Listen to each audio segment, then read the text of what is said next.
Arjuna award പട്ടികയിൽ ഇടം പിടിച്ചതിൽ സന്തോഷമുണ്ടെന്ന് മലയാളി ലോങ് ജമ്പ് താരം മുരളി ശ്രീശങ്കർ. ഇത്തവണ ആവശ്യത്തിന് മെഡലുള്ളതിനാൽ ഏറെ പ്രതീക്ഷയുണ്ട്. സർക്കാരിനോട് പരാതിയൊന്നുമില്ല, പക്ഷേ കായിക താരങ്ങൾ കുറച്ചുകൂടി പരിഗണന കൊടുക്കണമെന്ന് മുരളി ശ്രീശങ്കർ പറഞ്ഞു. നിഖിൽ പ്രമേഷ് തയ്യാറാക്കിയ റിപ്പോർട്ട്. ലോങ് ജമ്പ് താരം മുരളി ശ്രീശങ്കർ അർജുന അവാർഡിന് വേണ്ടി നാമനിർദ്ദേശം ചെയ്യപ്പെടുമ്പോൾ അത് മലയാളിക്കാകെ അഭിമാന മുഹൂർത്തമാണ്, പ്രത്യേകിച്ച് പാലക്കാട്ടുകാർക്ക്. ഇപ്പോൾ ശ്രീശങ്കർ നമ്മളോടൊപ്പം ചേരുന്നുണ്ട്. ഈ വാർത്ത കേട്ടപ്പോൾ എത്രത്തോളം സന്തോഷം തോന്നി ശ്രീശങ്കറിന്? ഒരുപാട് സന്തോഷം തോന്നി. സീസൺ നല്ല രീതിയിൽ തന്നെ പോയിരുന്നു. അപ്പോൾ പ്രതീക്ഷിച്ചിരുന്നു ഒരു അവാർഡ് കിട്ടുമെന്ന് പ്രതീക്ഷിച്ചിരുന്നു. അപ്പോൾ നല്ല കൺസിസ്റ്റൻ്റ് ആയിട്ടുള്ള റിസൾട്ടായിരുന്നു. അതേപോലെ തന്നെ ഏഷ്യൻ ചാമ്പ്യൻഷിപ്പ്, ഏഷ്യൻ ഗെയിംസിൽ സിൽവർ മെഡൽ നേടാൻ സാധിച്ചു. അപ്പോൾ നല്ലൊരു സീസൺ തന്നെയായിരുന്നു. അപ്പോൾ ഈ സീസണിൻ്റെ മൊമെൻറ്റം അടുത്ത സീസണിലോട്ടും കണ്ടിന്യൂ ചെയ്യും. കഴിഞ്ഞ തവണ അപ്ലൈ ചെയ്തിട്ടുണ്ടായിരുന്നില്ല? ഇല്ലല്ല, അത് ഞാൻ ഈ വർഷമാണ് ആദ്യമായിട്ട് അപ്ലൈ ചെയ്യുന്നത്. കഴിഞ്ഞ വർഷം അത്ര ഇവൻറ്റ്സ് ഇല്ലാത്തതുകൊണ്ടായിരുന്നു? എന്താണ് അങ്ങനെ? കഴിഞ്ഞ വർഷം എനിക്ക് കോമൺവെൽത്ത് ഗെയിംസ് സിൽവർ മാത്രമേ ഉണ്ടായിരുന്നുള്ളൂ. അപ്പോൾ എനിക്ക് പേഴ്സണലി എനിക്ക് എലിജിബിൾ അല്ല എന്നൊരു ഫീലിംഗ് ഉണ്ടായിരുന്നു. അത് കാരണം ഞാൻ അപ്ലൈ ചെയ്തില്ല. പക്ഷേ ഈ വർഷം കോമൺവെൽത്ത് ഗെയിംസിനൊപ്പം തന്നെ ഏഷ്യൻ ചാമ്പ്യൻഷിപ്പും ഏഷ്യൻ ഗെയിംസും വന്നപ്പോൾ I felt I M eligible for that, so applied. തവണത്തെ പ്രതീക്ഷകൾ ഒരുപാടാണ്, കാരണം ഏഷ്യൻ ഗെയിംസിലടക്കം നന്നായിട്ട് നല്ല പെർഫോമൻസ് പുറത്തെടുക്കാൻ കഴിഞ്ഞിട്ടുണ്ട്. അപ്പം വലിയ പ്രതീക്ഷയാണ് അല്ലേ? ഒരുപാട് പ്രതീക്ഷയാണ്.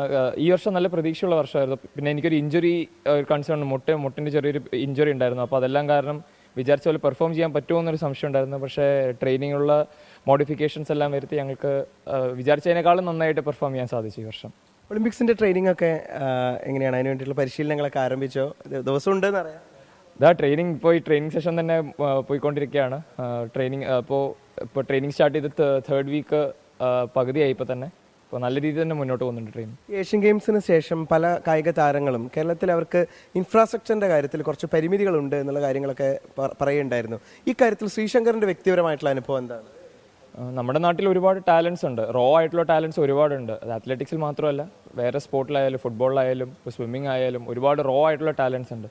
അപ്പോൾ അവരെ മുന്നോട്ട് കൊണ്ടുവരണം എന്നുണ്ടെങ്കിൽ അതിനനുസരിച്ചുള്ള ഇൻഫ്രാസ്ട്രക്ചർ ഡെവലപ്പ് ചെയ്യേണ്ടത് തന്നെ ആവശ്യമുണ്ട്. അപ്പോൾ അതെല്ലാം പ്രോപ്പറായിട്ട് ബിൽഡ് ചെയ്ത് കഴിഞ്ഞാൽ ഇപ്പോൾ ഓരോ സെൻട്രൽ ഗവൺമെൻറ് ഓരോ സെൻറ്റേഴ്സ്, സായി സെൻറ്റേഴ്സ് പോലെ നമ്മുടെ നാട്ടിലും 2-3 സെൻറ്റേഴ്സ്, ഒരു നോർത്തേൺ പാർട്ടിലൊരു സെൻറ്റർ, മിഡ് പാർട്ടിലൊരു സെൻറ്റർ, സദേൺ പാർട്ടിലൊരു സെൻറ്റർ, അങ്ങനെ 3 സെൻറ്ററുകൾ, മിനിമം ഒരു 3 സെൻറ്ററിൽ കിട്ടിയാൽ നമുക്ക് തീർച്ചയായിട്ടും ഒരുപാട് ടാലൻസ് നമ്മുടെ നാട്ടിൽ തന്നെ മുന്നോട്ട് വരാൻ സാധിക്കും. ഇപ്പോൾ ഈ സമ്മാനത്തിൻ്റെ കാര്യത്തിലാണെങ്കിൽ പോലും, അതായത് ഒരു ധനസഹായത്തിൻ്റെ കാര്യത്തിലാണെങ്കിൽ പോലും അതിൽ ഒരു വൈകൽ ഉണ്ടാകുമ്പോൾ ആളുകൾക്ക് അത് അവരെ പുറകോട്ട് വലിക്കുന്ന സാഹചര്യം ഉണ്ടോ കായിക താരങ്ങൾ? അങ്ങനെ തോന്നിയിട്ടുണ്ടോ ശ്രീശങ്കർ?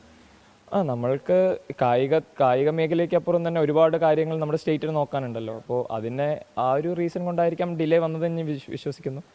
പക്ഷേ ഞങ്ങൾക്ക് പറഞ്ഞ ആ ഒരു അനൗൺസ് ചെയ്ത ക്യാഷ് അവാർഡ്സ് ഞങ്ങൾക്ക് ഇന്നലെ തന്നെ ഞങ്ങൾക്ക് കിട്ടിയിരുന്നു. അപ്പോൾ അതിൽ ഒരുപാട് സന്തോഷമുണ്ട്. പിന്നെ നമുക്ക് നമ്മുടെ സ്റ്റേറ്റിന് ഒരുപാട് ലിമിറ്റേഷൻസും കാര്യങ്ങളുണ്ട്. അപ്പോൾ അതിനനുസരിച്ച് അത്ലീറ്റ്സിനെ നീഡിൽ കേറ്റർ ചെയ്യുന്നുണ്ട്. അപ്പോൾ പരാതിയൊന്നുമില്ല, ബട്ട് സ്റ്റിൽ എന്നാലും കാര്യങ്ങൾ കുറച്ചും കൂടി ഡെവലപ്പ് ചെയ്യാൻ, ഇമ്പ്രൂവ് ചെയ്യാൻ ഫീൽ ചെയ്യുന്നുണ്ട്. എന്തായാലും അർജുന അവാർഡിലേക്ക് അതിന് നാമനിർദ്ദേശം ചെയ്യപ്പെട്ടതിലെ സന്തോഷം പങ്കുവെക്കുകയാണ് ശ്രീശങ്കർ. അതോടൊപ്പം തന്നെ ഒളിമ്പിക്സിന് വേണ്ടിയിട്ടുള്ള വലിയ പരിശ്രമങ്ങൾ ഈ പാലക്കാട്ടുകാരൻ്റെ ഭാഗത്ത് നിന്ന് തുടരുകയുമാണ്. അത് എല്ലാ ദിവസവും ഉള്ളതാണ് എന്നാണ് ശ്രീശങ്കർ പറയുന്നത്. എന്തായാലും അദ്ദേഹത്തിന് എല്ലാവിധത്തിലുള്ള ആശംസകളും നേരാം. ആ പ്രഖ്യാപനം ഉണ്ടാകുമ്പോൾ പാലക്കാട്ടുകാർക്ക്, മലയാളികൾക്ക് അഭിമാനമായി ശ്രീശങ്കർ മുരളിയുടെ പേരും ഉണ്ടാകട്ടെ. രാജീവ് സുദേവിനൊപ്പം പാലക്കാട് നിന്ന് നിഖിൽ പ്രമേഷ്, 24.